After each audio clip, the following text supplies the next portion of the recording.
감사한 만큼 행복해진다는 말이 있습니다. 인간의 행복은 감사한 만큼 행복이라는 것이죠. 오늘 여러분들 감사하십니까? 감사한 만큼 행복이라는 것을 아시 바랍니다. 이 감사할 때 아무런 생각 없이 감사할 수는 없습니다. 생각해야지요. 그래서 오늘 본문에 네 하나님 여호와께서 이 40년 동안에 너로 광야길을 걷게 하신 것을 기억하라 이렇게 말씀했습니다. 기억하라. 이 기억한다고 하는 것은 생각하는 것을 넘어서 생각하는 것을 마음속에 지닌다. 마음속에 그것을 간직한다라는 의미가 있습니다. 이 기억하라고 하는 말씀은 신명기에만 해도 17번 나오고 있습니다. 이 기억하라고 하는 말씀은 신명기의 주제 동사입니다. 신명기는 여러분들 아시다시피 모세 설교지요.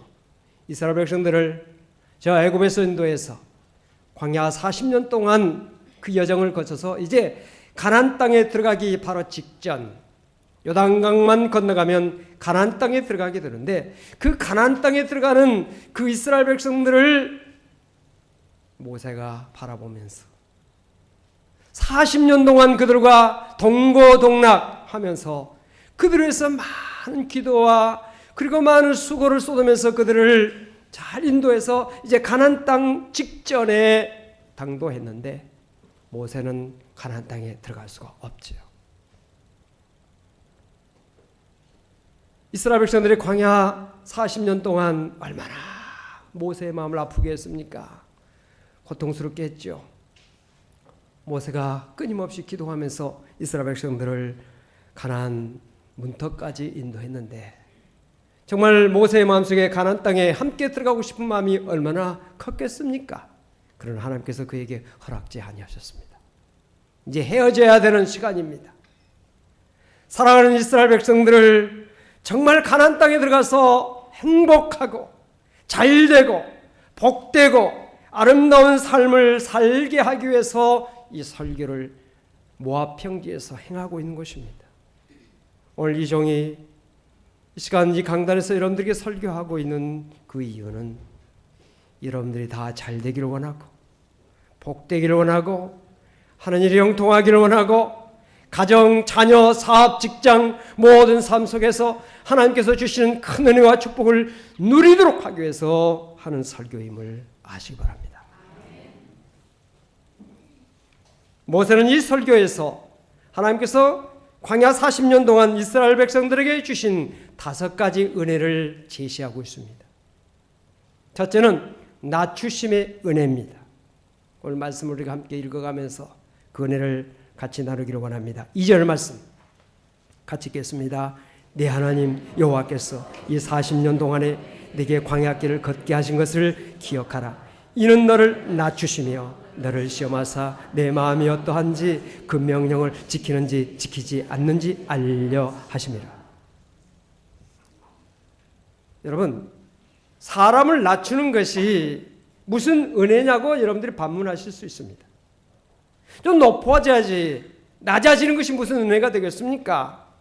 그러나 사람은 낮아질 때 은혜를 받게 된다는 사실을 아시기 바랍니다. 은혜는 낮은 대로 임합니다. 하나님은 당신의 백성들이 교만함에 머물러 있기를 원치 아니하십니다. 왜냐하면 교만은 패망의 선봉이기 때문에 교만한 사람에게는 반드시 패망했다는 소식을 듣게 되는 것입니다. 여러분, 자세를 낮춘다고 하는 것이 매우 중요한 것입니다. 여러분, 전쟁 영화를 한번 보십시오. 총알이 빗발치고 포탄이 이곳저곳에서 터질 때 첫째로 해야 되는 것이 무엇입니까? 자세를 낮추라 하는 것입니다. 몸을 낮추라! 지휘관이 소리를 지릅니다. 그러면 병사들이 몸을 낮춥니다. 그래야 적의 공격을 받지 않죠. 운동 경기를 하는 모습을 보십시오. 스케이트 선수들을 보면 트랙을 돌 때 몸을 낮춥니다. 몸을 낮추지 않으면 속도를 낼 수 없을 뿐만 아니라 트랙 밖으로 벗어나게 되거나 넘어질 수가 있습니다. 낮춰야 되는 것입니다. 겸손은 존귀의 앞잡이라는 말이 있죠. 낮추시는 은혜가 있고 난 다음에 비로소 존귀케 하는 은혜가 임한다는 사실을 아시기 바랍니다. 예수님은 십자가에 달려 죽기까지 자신을 낮추셨기 때문에 부활의 영광을 얻을 수가 있었습니다. 오늘 여러분들 가운데 혹시나 나는 왜 이렇게 낮아지고 있을까?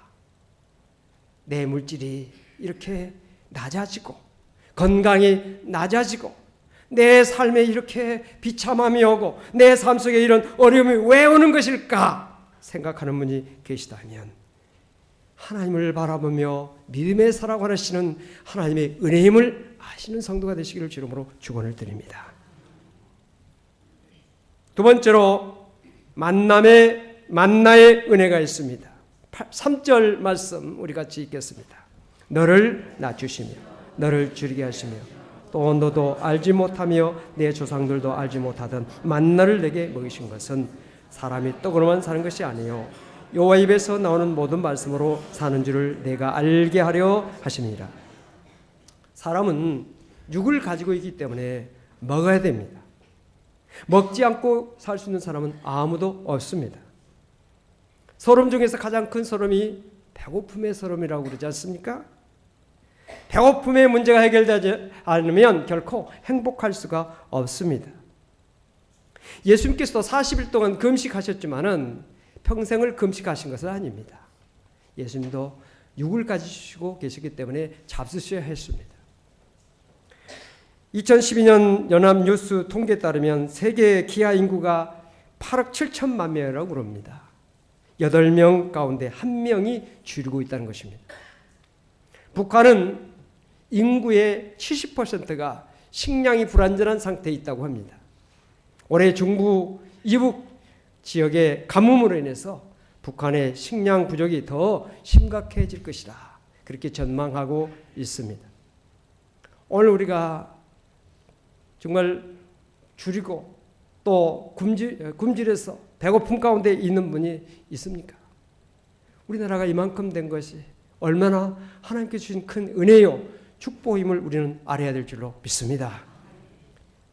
이스라엘 백성들은 광야 40년 동안을 여행했죠. 광야에 무슨 물이 있고 무슨 양식이 있겠습니까? 그러나 하나님께서 광야 40년 동안 이스라엘 백성들을 줄이지 않도록 하셨고 목마르지 않도록 해주셨습니다. 뭘로요? 만나로. 여러분 만나가 무엇입니까? 민수기 11장을 보니까 이 만나는 하늘로부터 내려오는 흰 서리같이 고왔다고 그랬고요. 진주처럼 모양이 됐다고 그랬습니다. 그 맛은 꿀 섞은 과자처럼 맛이 있었다고 말씀하고 있고요. 가시처럼 생겼다고 말씀하고 있습니다. 근데 이스라엘 백성들이 만나를 처음 보았죠. 하늘로 내려오는 이 만나를 보면서 이스라엘 사람들이 이게 뭐야? 이게 뭐야? 처음 보는 것이네. 신기한 거네. 사람들이 서로 이게 뭐냐? 이게 뭐냐? 그 히브리 말로 만후입니다. 만후. 만나가 바로 거기에서 유래된 말인 것입니다. 하나님께서 이스라엘 백성들에게 이 만나를 내리셔서 40년 동안 이스라엘 백성들을 먹여주셨습니다. 그런데 하나님께서 이 만나를 이스라엘 백성들에게 40년 동안 먹여주신 그 이유가 어디 있느냐? 3절 말씀해 보니까 사람이 떡으로만 사는 것이 아니요 여호와 입에서 나오는 모든 말씀으로 사는 줄을 알게 하려 하심이라 이렇게 말씀했습니다. 하나님께서 이스라엘 백성들에게 만나를 내려주신 것은 사람이 떡으로만 사는 것이 아니요 하나님의 입에서 나오는 모든 말씀으로 산다는 것을 깨닫게 하기 위해서 이 만나를 매일 내려주셨다는 것입니다. 오늘 이 말씀을 우리의 삶 속에 적용한다면 오늘 여러분들이 아침 식사를 하셨다든지 점심 식사를 하시면서 저녁 식사를 하시면서 또는 간식을 먹으면서 하나님 감사합니다.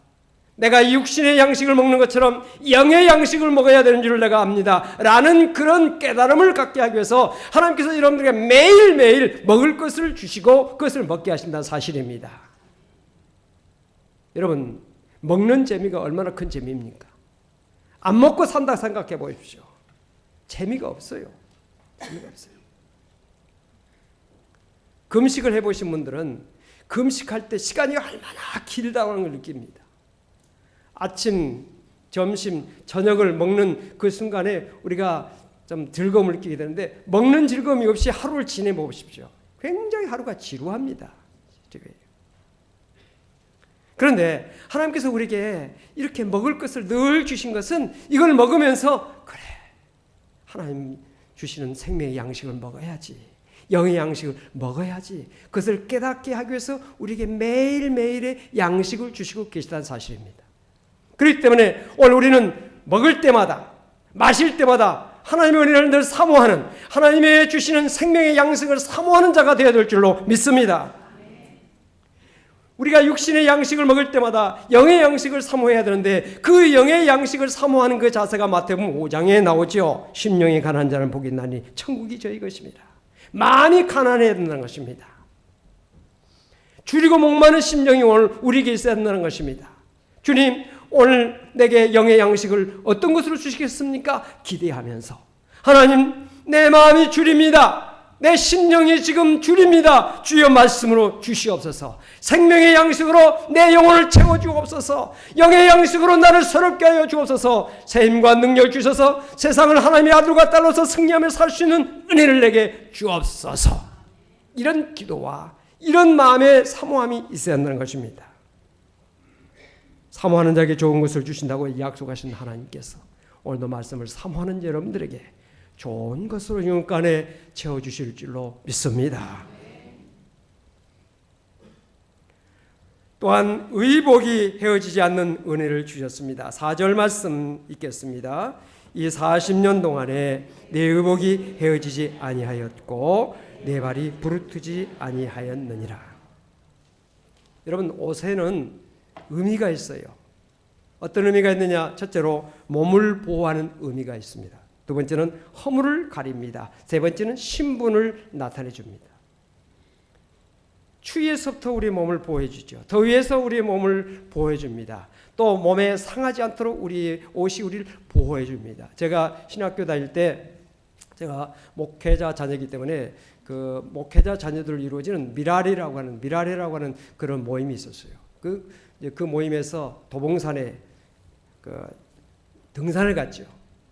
등산을 갔는데 제가 그 배낭을 그때 쥐고 있었어요.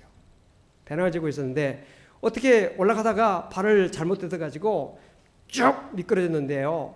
그게 바위가 이게 V자형의 바위가 있는 거기에 그 뭡니까 내려가다가 배낭이 딱 걸려가지고 두 다리가 공중으로 바짝 굴려 있었어요.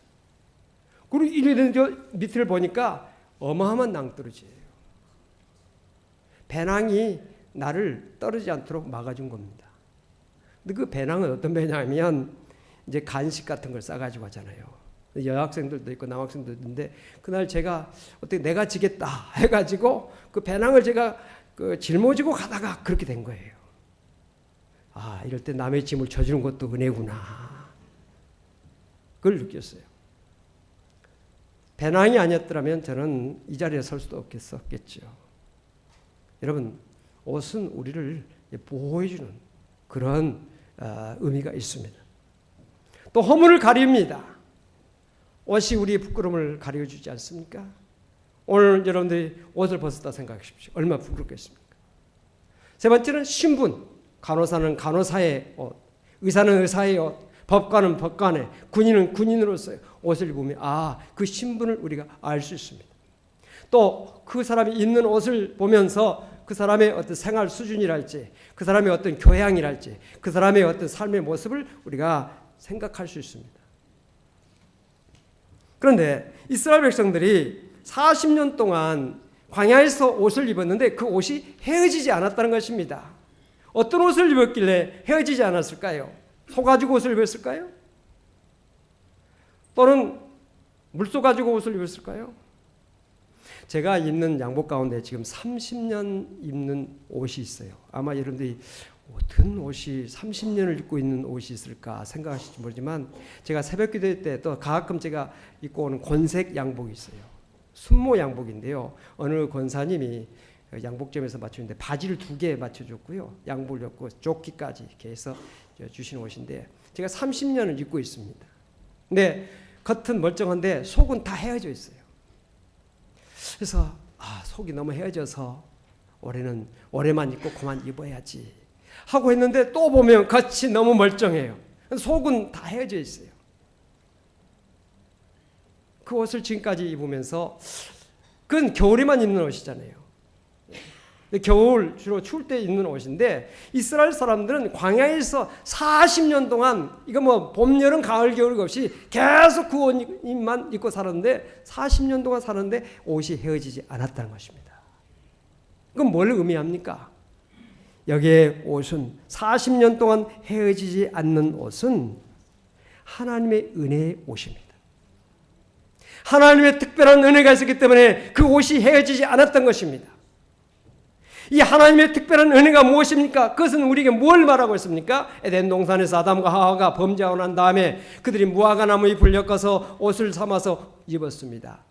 여러분 무화과나무 잎이 어떻겠습니까? 햇빛이 쬐면 금방 말라서 다 바사라지죠. 잠깐은 입을 수 있지만 오래 입을 수 없습니다. 그래서 하나님께서 그들에게 가죽으로 옷을 지어서 입혀주셨습니다.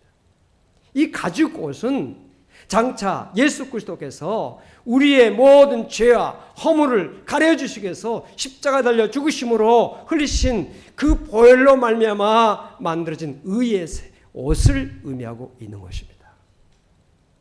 그것을 예표하고 있는 것이죠. 여러분, 우리가 예수 믿게 되면 첫째로 죄 용서함 받습니다. 두 번째는 예수 그리스도께서 준비하신 의의 옷을 입게 된 것입니다. 이 의의 옷을 입지 않고는 결코 하나님 나라에 들어갈 수가 없어요. 아무리 세상에 어떤 옷이라도 대단한 옷을 입어도 들어갈 수 없습니다. 돈으로도 권력으로도 갈 수 없는 것이 하나님 나라인데 이 의의 옷을 입어야 우리가 하나님 앞에 나갈 수가 있는 것입니다. 갈라디아서 3장에 보니까 누구든지 그리스도와 합하기 위하여 세례를 받은 자는 그리스도로 옷 입었느니라. 이 세례의 의미가 뭐냐? 바로 예수 그리스도를 우리가 구주로 믿음으로 말미암아 그리스도와 합해졌다. 그리스도의 옷을 입었다. 의의 옷을 입었다는 그런 의미가 있어요. 세례를 받은 이번에 성탄절도 세례를 받게 될 텐데 세례는 단순히 형식적인 것이 아닙니다. 예수 그리스도를 나의 구주로 고백하는 믿음의 전제가 있어야 참다운 세례가 될 수가 있는 것입니다. 이 옷은 내가 선하게 살았다고 입을 수 있는 옷이 아닙니다. 예수 그리스도를 구주로 믿는 이 믿음으로만 입을 수 있는 옷이죠. 이 옷은 결코 타라지거나 헤어지지 않는 옷입니다. 40년 아니라 이 세상이 끝나고 하나님 앞에 서는 날까지 결코 헤어지지 않는 옷이란 사실. 올라와 여러분 예수 그리스도를 구주로 믿음으로 의의 옷을 입었던 사실을 아시고 이 옷은 결코 헤어지지 않고 낡아지지 않는 옷으로서 하나님 앞에 설 때까지 계속 입는다는 사실을 기억하시고 이 옷을 여러분들이 감사하면서 날마다 입고 이 은혜 가운데 사는 성도가 되시기를 주님으로 축원합니다. 또한 발이 부르트지 않는 은혜를 주셨습니다. 4절에 보니까 내 발이 부르트지 아니하였느니라 이렇게 말씀했습니다. 여러분 장거리를 걸어보십시오. 발에 물집이 생기고요. 발이 부르트입니다. 근데 군대에서 행진할 때 발이 부르트지 않도록 이 발바닥에다가 빨래비누를 이렇게 바르기도 합니다. 어떤 마라톤 선수가 마라톤을 힘겹게 하고 완주를 했습니다. 그래서 우승을 했습니다. 당신 마라톤 우승하면서 얼마나 힘들었겠느냐고 어떤 것이 가장 힘들었느냐고 물었습니다. 그랬더니 그 마라톤 선수가 말하기를 내 신발 속에 있는 조그만 모래 하나가 나를 그렇게 괴롭게 했다고 그런 말을 했습니다. 여러분 우리의 발을 보호하는 것이 무엇입니까? 신발이죠. 영적으로 우리의 발을 보호하는 것이 어떤 신발입니까? 에베소서 6장 15절에 보니까 평안의 복음이 준비한 것으로 신을 신고 라고 말씀했습니다. 공동번역을 가지고 읽어보면 발에는 평화의 복음을 갖추어 신고 라는 말씀으로 번역하고 있습니다. 여러분 우리가 신어야 될 신은 복음의 신입니다. 복음의 신이라고 하는 것이 뭐냐? 복음을 전하는 자가 된다는 것이죠. 마태복음 28장에 보면 하나님께서 세상 끝날까지 우리의 삶을 지켜주시고 함께 하신다는 그런 말씀을 약속을 주셨는데 그 약속을 받는 사람은 어떤 사람이냐? 복음을 전하는 자다 그랬습니다. 아버지와 아들과 성령의 이름으로 세례를 주고 내가 너에게 분부한 모든 것을 가르쳐 지키게 하라. 복음을 전한 자에게 세상 끝나는 날까지 하나님께서 함께 하신다는 뜻이에요. 다음 주일에 우리가 추수감사주로 지키면서 502 오이코스를 우리가 그동안 작정하고 그들을 주님께로 초청하는 날이 다음 주일입니다. 누구를 초청하시겠습니까? 권사님, 장로님, 집사님, 성도님, 누구를 초청하시겠어요? 50일 동안 지금 쭉 전개해 왔습니다. 아직도 여러분들 마음속에 누구를 데리고 와야 되겠다 그런 마음이 없다면 오늘 말씀 앞에서 자신을 한번 살펴보시고 하나님 너무나 죄송합니다. 부끄럽습니다. 회개합니다. 참단 회개가 있기를 바랍니다. 행여나 여러분들 마음속에 마이동풍인 사람은 없기를 바랍니다.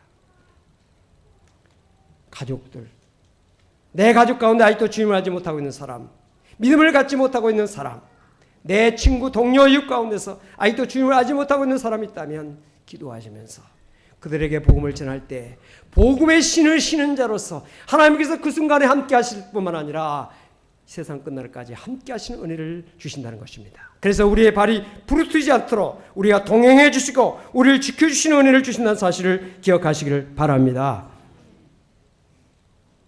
그 다음에 징계하신 은혜를 생각할 수 있습니다. 5절 말씀 우리 같이 읽겠습니다. 너는 사람이 그 아들을 징계함 같이 네 하나님 여호와께서 너를 징계하신 줄 마음에 생각하고. 하나님께서 사랑하시는 사람에게는 징계가 있습니다. 잠언서 3장에 보니까 대저 여호와께서 그 사랑하시는 자를 징계하시기를 마치 아비가 그 기뻐하는 아들을 징계함 같이 하시느니라 그랬습니다. 징계는 두 가지 특징이 있습니다. 하나는 징계는 하나님의 자녀가 됐다는 증거가 있고요. 또 하나는 하나님께서 나를 사랑하신다는 그런 징표인 것입니다. 히브리서 12장 8절을 보니까 징계는 다 받는 것이거늘 너에게 없으면 사생자요 친아들이 아니니라. 내 자녀이기 때문에 징계를 하는 것이죠. 잘못하면 야단을 칩니다. 또는 매를 때립니다. 그냥 혼을 냅니다. 왜 그렇습니까? 내 자녀이기 때문에. 그러나 남의 자녀는 잘못해도 별로 관심하지 않습니다. 책임감을 느끼지 않습니다. 왜 그렇습니까? 내 자녀가 아니기 때문에 그런 것입니다. 하나님이 오늘 우리들에게 어떠한 징계가 채찍이 어떤 매가 올 수가 있어요. 건강의 매, 물질의 매, 가정적인 매, 여러 가지 우리의 삶 속에 어려움이 올 수가 있습니다. 여러분들 삶 속에 어려움이 오면 한 번쯤은 생각해 봐야 돼요. 이건 내가 잘못해서 하나님께 주신 채찍이 아닐까? 내가 믿음 생활을 제대로 하지 못하기 때문에, 내가 충성하지 못하기 때문에 하나님께서 내게 주신 채찍의 매가 아닐까? 한 번쯤은 생각해 보라 이 말입니다. 그래서 하나님 앞에 자신을 살펴서 내가 하나님 앞에 부족한 것이 뭐가 있을까? 내가 하나님 앞에 바로 서야 될 것이 뭐가 있을까? 한번 자신을 살펴보면서 자신을 점검하는 그런 여러분들이 될 수 있기를 바랍니다. 하나님께서 우리에게 징계를 주신 것은 우리가 하나님의 자녀라는 증거예요. 하나님께서 우리를 사랑하신다는 증거를 하나님께 주신 것으로 알고 여러분들에게 어려움이 왔을 때 결코 낙심하지 말고 하나님 앞에 더 매달려 기도하는 성도가 되시기를 주름으로 축원을 드립니다. 하나님께서 이 5가지 은혜를 이스라엘 백성들에게 주셨습니다. 그 목적이 뭘까요? 7절부터 10절까지 그 목적이 나옵니다. 우리 한 절씩 읽어보십시다. 7절 읽겠습니다. 내 하나님 여호와께서 너를 아름다운 땅에 이르게 하시나니 그것은 골짜기든지 산지든지 시내와 분천과 샘이 흐르고. 네, 하나님께서 이 5가지 은혜를 광야 40년 동안 이스라엘 백성들에게 주신 것은 아름다운 땅에 들어가게 하기 위해서 주신 하나님의 은혜라는 것입니다. 오늘 여러분들에게 여러 가지 어려움이 있습니까? 나로 하여금 아름다운 땅에, 아름다운 미래로, 아름다운 축복의 땅으로 들어가게 하기 위한 하나님의 섭리가 있다는 사실을 기억하시기 바랍니다. 8절 또 읽겠습니다. 밀과 보리의 소산지요 포도와 무화과와 석류와 감람나무와 꿀의 소산지라. 그 아름다운 땅은 어떤 땅입니까? 밀, 보리, 또 포도, 무화과, 석류, 여러 가지 곡식과 여러 가지 과일이 풍성한 곳이며 또 아름다운 그런 그 곳이다 하는 것을 우리에게 말씀해 주고 있습니다. 9절 말씀 듣겠습니다. 내가 먹을 것에 모자람이 없고 내게 아무 부족함이 없는 땅이며 그 땅의 돌은 철이요 산에서는 동을 갤 것이라. 하나님께서 우리에게 먹을 것에 모자람이 없는 부족함이 없는 축복을 주시기 위해서 이러한 은혜를 주신다는 것입니다. 40년 동안 이스라엘 백성들에게 큰 은혜를 주셨다는 것이죠. 그 땅의 돌은 철이요 산에서는 동을 낄 것이라. 모든 것이 자원이라는 것입니다. 10절 말씀 듣겠습니다. 내가 먹어서 배부르고 내 하나님 여호와께서 옥토를 내게 주셨으므로 말미암아 그를 찬송하리라. 하나님께서 우리에게 먹을 것을 주셔서 풍성하게 하시고 우리에게 옥토를 주시고, 이거 옥토는 삶의 터전을 말합니다. 직장이든지 사업장, 물질 모든 것을 옥토라고 말할 수 있죠. 그 모든 것으로 말미암아 그를 찬송하리라. 그 앞에 영광을 돌려드리며 그를 예배하며 그에게 경배하게 하기 위해서 여러 가지 은혜를 주셨다는 것입니다. 오늘 사랑하는 성도 여러분들, 여러분들은 무엇을 기억하고 무엇을 감사하시겠습니까?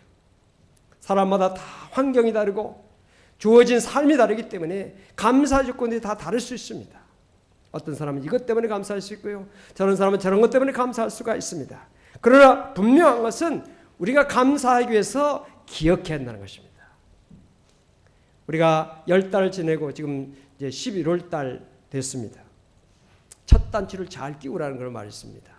한 주간, 첫 시간 우리가 하나님 앞에 감사하면서 살 때 이 한 달이 감사의 달이죠. 11월 달은 감사의 달이죠. 감사의 달을 통해서 더 큰 하나님의 은혜와 축복을 우리의 삶 속에 체험할 수 있게 될 줄로 믿습니다. 감사한 만큼 행복하고 감사한 만큼 하나님의 은혜 가운데 거하게 되는 것입니다.